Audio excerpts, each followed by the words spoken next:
Hello, my name is Carl Folke, and I am at Stockholm Resilience Center and at the Bayer Institute, Royal Swedish Academy of Sciences.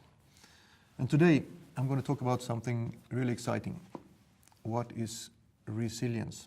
Resilience is a concept that emerged from two different traditions actually in the 1970s. And one was from child psychology, where people were using it in relation to the capacity or new capacity of children to deal with pressing circumstances. And another branch came out of ecosystem ecology, where new discoveries were done by Holling in the mid-70s of ecosystems having different pathways of development.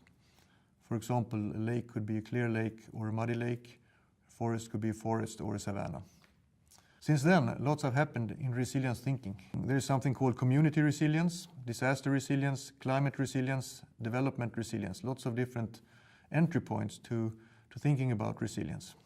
Sometimes it is applied in a very simplistic way, simply as recovery to what once was, just to bouncing back after a perturbation, or trying to resist and control change. And in my view, that's a very old way of looking at the world, because the world is a moving target today. It's something completely different. So tweaking at the margin to fix problems is not the way to do development in the Anthropocene. We really have to rethink development in the Anthropocene. And that's where resilience thinking comes in as a lens, as a framework to address development. From our perspective, resilience is a very dynamic concept and a way of thinking that connects people and planet in the Anthropocene. That's of course really relevant now when we have increased our own scale on Earth from up to almost 8 billion people today, and we will probably be 9 to 11 billion people doing a lot of things in every corner on planet Earth. And we are also connected in new ways. It means that what's happening in one place can immediately be felt in another place. And all this together is called the Anthropocene. The Anthropocene, the era where humans are now shaping planet Earth, not only locally and regionally, but across the whole planet and at the planetary level. Some people even argue that's the second time that has happened for a living organism. The first was bacteria that produced oxygen. And now we are the second species that can shape the way the whole planet operates. And especially the thin layer around the planet called the biosphere, the 20-kilometer thin layer that we are embedded in and part of. So that's why we need resilience thinking, because resilience thinking is really about how periods of gradual change interacts with periods of rapid change, actually.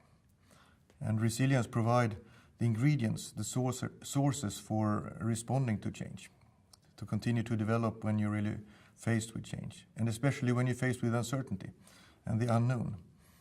And many people are now believing that in the Anthropocene, lots of things are happening that we are not experienced before. So resilience is really about the capacity to live with change, whether it's incremental or abrupt, and continue to develop. Not about doing what you've done before. It's really being able to flow with change, to take opportunities with changing conditions and having the capacity to change. It is about accepting complexity, about accepting uncertainty and surprise. And if you have resilience, you really have the ability to turn a crisis, to turn a problem into new opportunities. So resilience also has these facets of anticipating, innovating, learning, and to move on with changing circumstances.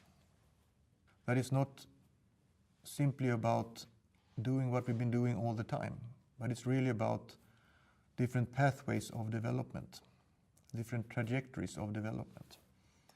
And in that context, we use 3 terms for resilience. We call it persistence, adaptability, and transformability.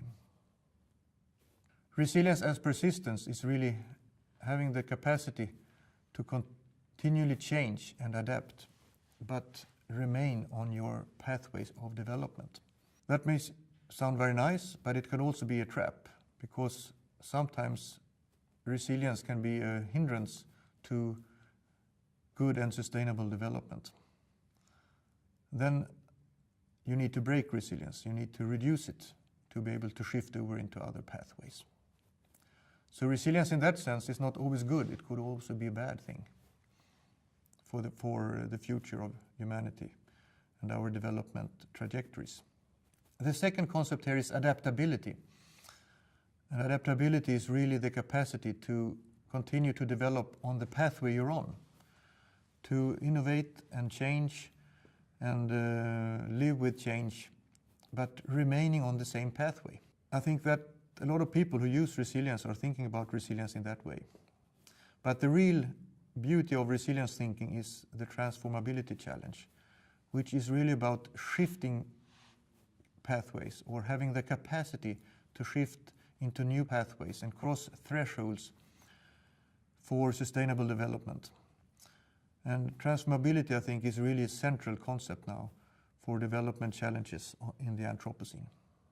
Well, we need it in a hyper-connected world on this small planet we're living on, where people and planet are interacting in completely new ways, from the local to the global, where shocks are appearing in new ways, not just one by one, where climate issues are connected to food production or connected to financial markets.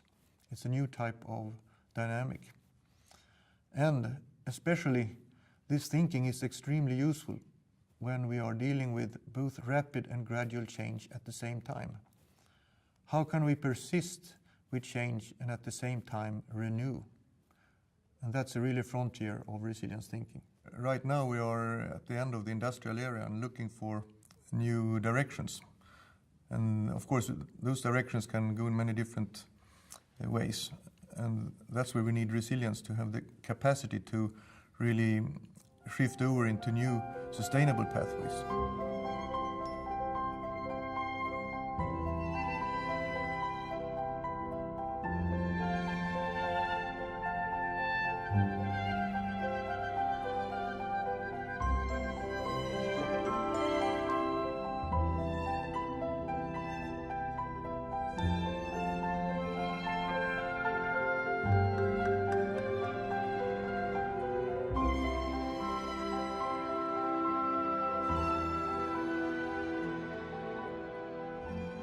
Thank you very much.